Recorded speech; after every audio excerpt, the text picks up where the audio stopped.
Hello and welcome back to the Spire review series. Today we're going to be talking about Tempest. This is going to be our first X-Cost card that we're going to be talking about. Oh boy.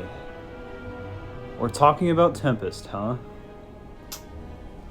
This card performs well in decks that can produce a large amount of energy, such as with at least 3 to 4 copies of double energy, or maybe something like aggregate.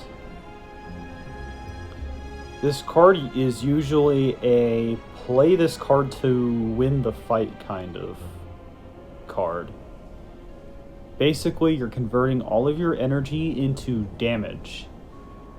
Let's say you played double energy up to like 30 against like the Taskmaster fight. This can literally just end the fight because it's doing like 90 damage. You're basically using it as like a win condition to just end the fight. Be like, okay, I have a large amount of energy. I want to spend it on just ending this fight by dealing large amounts of damage. That's basically that's basically the position that this card pretty much lands on. It's usually a I want to end the fight type of card. This card also really shines with combinations of relics and cards that it's really good with. Like Ice Cream, you can store up a bunch of energy to play this card to channel a bunch of lightning. And then there is Chemical X, where this will activate 2 extra times.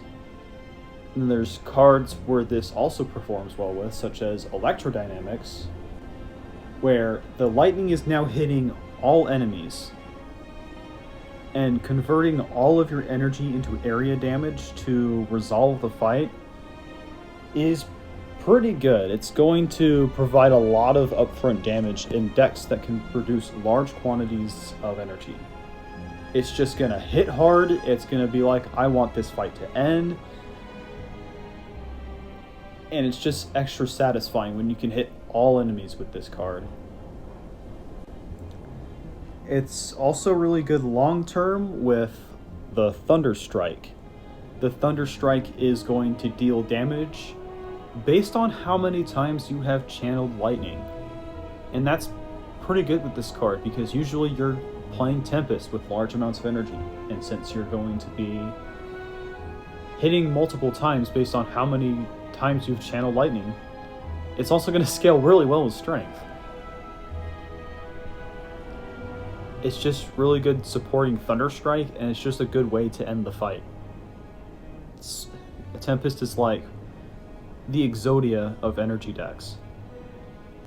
Another thing I want to add is that since you're evoking so many orbs, even with the max orb capacity, if you're playing this at large quantities of damage, it's going to evoke multiple lightning orbs. Also, with more orb slots, you have more lightning, which means more passive damage from the lightning orbs. Or better yet, you can evoke all of them with an upgraded Fission, and that's going to do more damage as well. What you can do is fill all of your orb slots, use an upgraded Fission, and then you can use Tempest. It's really good burst damage, and it has some really good multiplicative scaling with Focus. So like from Data Disk, Defragment, Bias Cognition. It's just really good damage late game if you have the energy for it. And evoking is just really important on defect if you want to have more damage at all, really. This card can be a more efficient way to do that as well. You're evoking a ton of lightning orbs. It's very much multiplying its damage from Focus. It's pretty good with the right decks. That's it for this review. I hope you enjoy this video, and I'll see you in the 6th review.